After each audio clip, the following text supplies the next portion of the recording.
like this, little wretches. All you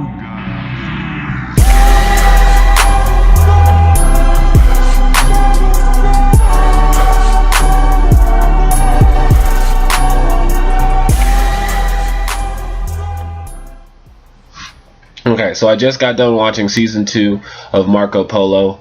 I really like the way that the show went, following how the season 1 ended with the revelation that basically Ahmed, one of the guys closest to Kublai, is actually really evil. He's actually been the one who almost killed him. He's the one who's been planning everything from kind of like the assassination attempt to kind of manipulating the war so that it would go a specific way.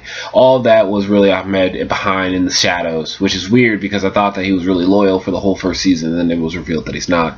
So, season 2 really focuses on that and this crazy other thing going on, this new angle that's coming in, which is the Crusades. The Christians, the religions of the West are actually starting to now worry that since Genghis has taken China, he's going to come for the West next. So there is this huge, there's that going on, and then one of the other big things going on in season 3 outside of the Ahmed and the whole situation with the church now is the situation between all of the Khans. Kublai has been challenged now by one of the other, the Khan that we saw at the very end of season 1 that Biamba left with. Him and his daughter and their clan have basically challenged Kublai for the right to be the Khan. So that's like one of the other big aspects of season 2. And then there's some other little things going on in season 2. For example, Jingmin, his new wife, and him, and the whole thing there with the Blue Princess, Jingmin, and then Marco. That's one of the big subplots that's like really interesting to watch kind of unfold. The situation with the young boy prince that we saw leave the walled city at the very end of season 1, that's another subplot that really starts to pan out. We get to find out a little bit more of the history of a lot of people in season 2 that I really enjoyed looking into. We learn the origins and the reasons why Ahmed is actually so viciously angry and upset with the Khan of Khans. We also come to learn a little bit more about the history of the Khan himself, which is really great because we don't know really very much about him at this time. Outside of that, one of the other big people who were spoken about in this season that actually had flashbacks too, so that we could see more about them, was 100 Eyes. 100 Eyes actually has a really big piece of the season because people from his past start to show up and they start to question, the reasons why he does the things that he's doing now and why he would work for the Khan of Khans after he almost, killed all of his people. So there's a lot going on in season 2 in comparison to season 1, which is really much more of just picking up the flow and the momentum of the show. Now the show really is becoming very interesting to watch. I mean, you sit down, you watch a couple episodes, and you start to see that there is this whole different combination of cultures and societies all really merged together here under the Khan of Khans, and he's really trying to find a way to balance it all out because he feels that this is the dream that he once envisioned with his grandfather as a child. So you can kind of start to understand where the Khan's coming from, and one of the things, like how kind of everybody else is coming from all these other different perspectives and angles from their different religions to the different perspectives of the world. And it's a really nice show because it shows what happens when all these people clash and people's fear can kind of get the best of them. So I loved watching that. One of the big things that I loved about this show this season was the question about, can you do the hard thing? The Khan speaks about this the entire season, but it's almost like a parable in a sense. Throughout the entire season, he says that one of the hardest things about being the Khan is that you have to accept the role to do the hard thing. It's kind of what we saw with Ned Stark in season 1 of Game of Thrones, which we now have to kind of see come to fruition with Jon and what's going on with the end of season 6. That if you want to be the person in charge, if you want to lead men, if you want to lead anything, any society, any people, anything at all, sometimes that requires you to do the hard thing. And I think that this show really shows that through season 2, because a lot of hard choices have to be made throughout the entire season. Some of those choices are made off of misinformation. Other of those choices are made because of the fact that you just, with all the information at your disposal, you still have to do the hard thing in order to ensure victory for yourself and your family.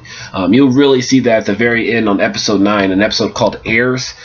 Genghis really does the hard thing in order to bring that show, like in order to bring the episode together, but it's because of that hard thing that he's able to do the impossible thing. So I love the focus on this question throughout the entire season. It actually really kept me interested on what the hard thing was all the time for each one of these characters, and I realize now that each one of them this season had to face that question in some form, and I loved it. I loved how they framed that. So now season 3 is going to be really interesting, and I'm really excited for that. These are my predictions about season 3.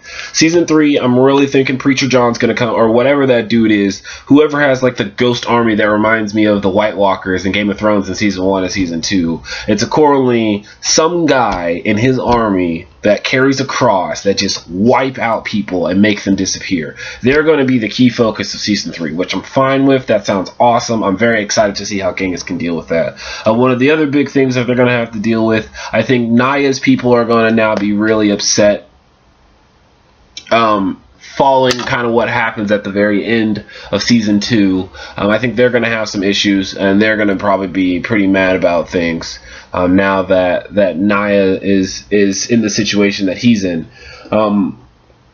I don't think that any of the other Genghis chieftains are going to step out, though. I honestly don't. I think that their people might be a little rebellious at the start of season 3, but I'm pretty sure Genghis is going to whip them into line in order to ensure that what they need going forward is secured, because really everybody disappeared that night. So now we don't even know who of the chieftains is left to say what happened and what didn't happen, because of what kind of happens at the end of season 2. So many people go missing that we really never find out like what's going on. So spoiler alert there. Sorry if you didn't know that, but this is a season 2 full review and predictions. So you should have assumed that at this point you should probably pause the video. My dog just found me, so I had to love on him. Alright, so here's the other thing. My other big prediction for season 2 is that I really think that the Khan is not going to tell Jingham about anything that happened in season 2 that's very important that he should be aware of. I don't think that's going to happen. I think that the concubine is going to make it to her daughter, and the whole situation there with 100 Eyes is going to be really interesting. I don't know what's going to happen with 100 Eyes. It's hard to predict for him because he clearly has a very unique past that he loves. What else? I hope that in Marco, his love interest in this season comes back to find him one more time. She was really cool, actually. She was something good for him. And he didn't even trip out like most people would when she left. He was just like, alright, bye. Do you be? I'll see you one day. Yeah, I think this next season is going to be extremely interesting. I think that now that we have so many different things going on, I think that there's so much room for things to take off and go so many different directions with the show. I'm really excited to see how now the Genghis deals with the fact of religion being a problem in his multiple societies. Will he only deal with the situation of the outsiders who believe that religion is a problem, or will he make it so that like everyone who's now a Christian is banned from his kingdom because of the threat of these other Christians that believe that he's a threat?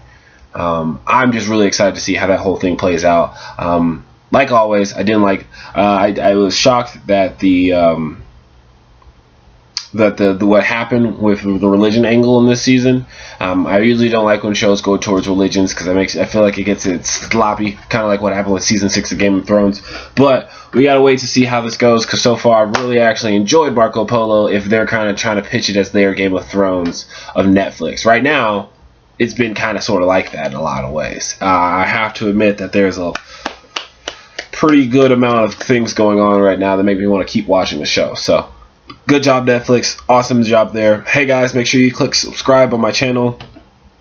Check out some of the other videos that I have on here. See if there's anything that you really would like if there's any shows that you want me to review or binge watch, just let me know. I'll watch them.